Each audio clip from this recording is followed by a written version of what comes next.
Welcome to another edition of Brownie Bites here on YouTube. I'm Darryl Ryder coming to you from Cross Country Mortgage Campus in Berea. It is week 11, Ravens week, and all the talk, surprise, surprise, all about the quarterbacks. Let's start with the highly inaccurate Dillon Gabriel of the Browns, who is completing under 59% of his passes and missed a multitude of basic throws in that loss to the Jets on Sunday in New York, the video montages of which have gone viral. To any quarterback, young and old, you're going to miss throws. It's an occupational hazard that you're likely not going to go 100% in completion percentage. It's an occupational hazard that a corner is going to get beat deep every once in a while. So you're not going to make every throw. Now, having said that, you coach every throw and you say, hey, this could be, use your technique here or trust what you're seeing here, all those things. And that's true of young and old quarterbacks. You want to make sure you're coaching all your players to have constant improvement. And there are things that I know Dillon can do better and will do better as a young quarterback. And I know there are things that we as a staff can do better and putting our guys in position. So I just think it goes back to I understand the individual aspect of this, but there's also the collective aspect of this. You know, I don't think growth is ever linear, and you know, there's regression and there's progression. So there's things that get better and things that you got to continue to work on, but want to continue to get better, and that's what you strive for every single day. You know, it's always something you're continuing to work on and want to get good at, and I think it's striving for every inch, you know, and being able to catch runners and allow them to get more, you know, receiving yards after the catch. So being accurate in that way, and then giving guys a chance. So it's something that you want to pride yourself on and continue to get better at.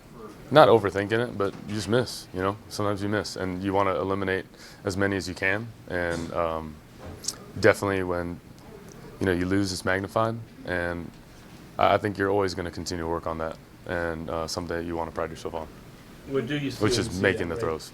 I think slowing down's a myth, just because everyone's pretty quick and athletic. I think it's more so how decisive you are, and the more decisive you can be consistently, that's where I think you're a lot more efficient, and it looks like you're, you know, flowing and sustaining drives a little more. So I would just say I'm continuing to grow and be more decisive. You know, Dillon's a young quarterback. You know, it's on his first year, and his fourth, fifth game, you know, in the league. You know, there's a lot that he, you know, still got to learn. But, you know, he comes out here each and every week ready to improve, ready to get better. So, you know, that's all you can ask for as quarterback, you know. And, you know, as teammates, you know, we got to lean. You got to have somebody to lean on, and we're here for him, for sure. Yeah, it could be both, you know. Sometimes the quarterback expect you to be in one spot, you in another, you know. Sometimes it just happens like that sometimes, yeah.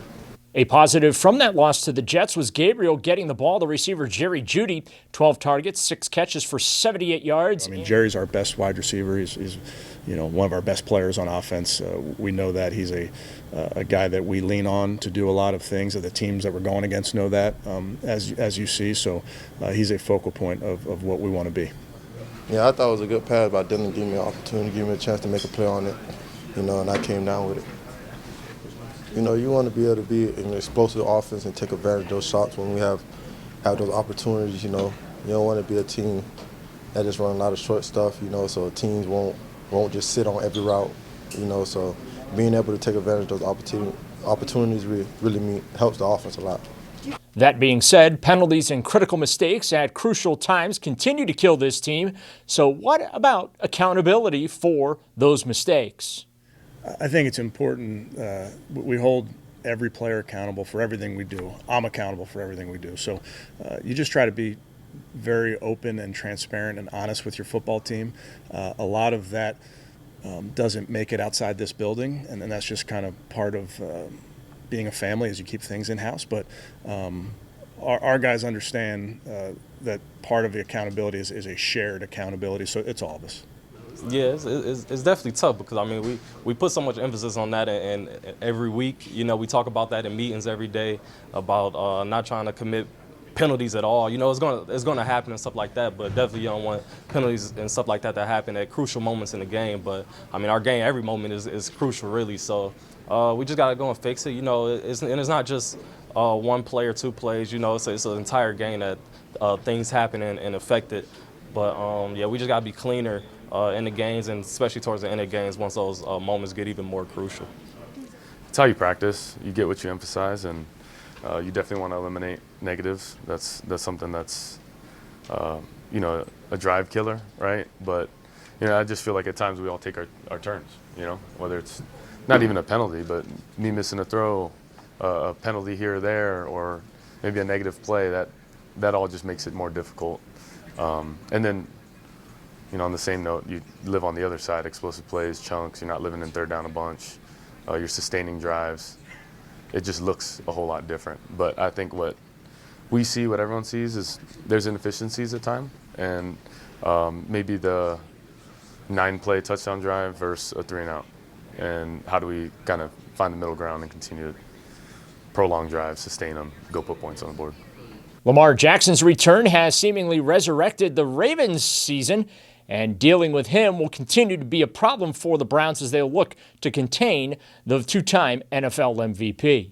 Yeah, looks like himself. Obviously, the offense is a huge challenge with him in there. Just his ability as a passer, the ability that his running element adds to their offense. They have playmakers throughout the roster.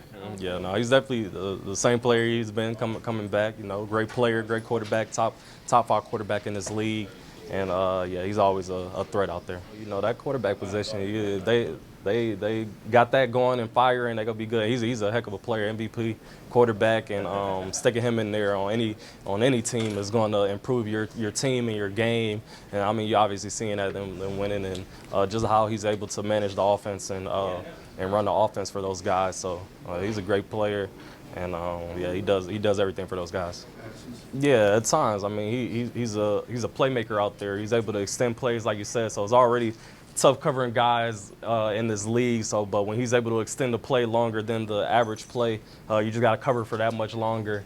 And so it's kind of wait for guys to get open type of thing. But yeah, we still just got to finish and find a way to get the balls down or intercept it and make plays in that aspect. But yeah, it's definitely tougher when you got someone like that could throw the ball and run the ball and extend plays. You heard there from Denzel Ward, who will likely be a little more busy than he was last week against the Jets. Did not get a target his way. That's likely to change this week, much to his delight against the Ravens. Yeah, I didn't get no targets, so you know, it was kind of boring for me. No, I wouldn't say it was boring, but I didn't like that I didn't get no targets though. But yeah, just trying to find a way to get some action, you know, and get into the plays as best as I can. It seemed like they're kind of going away from me a little bit, but yeah, that's it. I think so. I don't feel I've been getting as much targets and action as I've got in years past. You know, it's definitely much respect.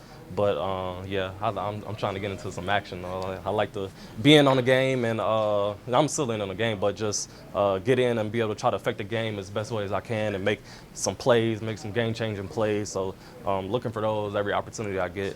But yeah, it's definitely just much respect, though. Roster move for the Browns on Wednesday as receiver Caden Davis was signed to the active roster from the practice squad. A defensive end, Alex Wright, was the only player not practicing on Wednesday due to a quadriceps injury. That'll do it for this edition of Brownie Bites. As always, thanks for watching us here on YouTube. Don't forget to hit that subscribe button on the 92.3 The Fan channel. With the Browns in Berea, I'm Daryl Ryder for Sports Radio 92.3 The Fan.